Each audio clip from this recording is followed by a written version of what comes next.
Aujourd'hui, les sénateurs Cardozo, Kuzner, Harder, Klein, Udall, Ross, Youssouf et moi-même parrainons un événement dans le but de souligner l'importance du dialogue entre les gouvernements et les partenaires économiques et sociaux afin d'assurer une prospérité durable et inclusive pour tous les Canadiens et les peuples autochtones.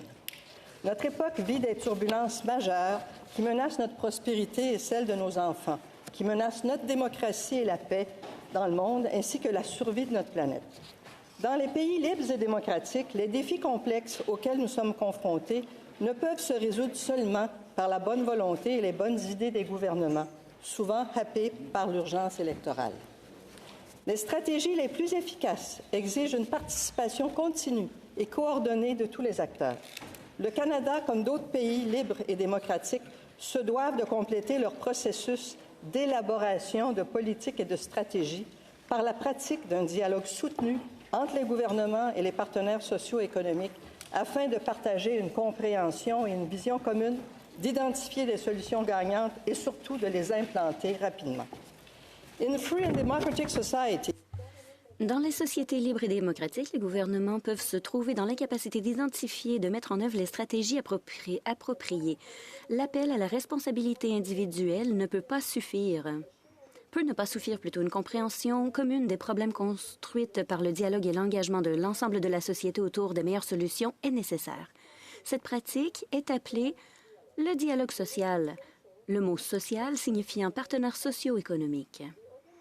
L'Organisation de coopération et de développement économique et d'autres organisations des Nations unies appellent les pays libres et démocratiques à renforcer le dialogue social pour atteindre les objectifs de développement durable et de promouvoir la paix. Au Canada et aux États-Unis, si le dialogue social est pratiqué dans de nombreux secteurs, comme la main-d'œuvre, les conseils de développement local et régional, la terminologie elle-même est moins communément reconnue. Mais quel que soit le nom qu'on lui donne, le dialogue entre les représentants de différents secteurs sociaux et économiques reste une pratique nécessaire qui doit être encouragée dans nos institutions démocratiques. L'exemple de la récente pandémie montre clairement que les gouvernements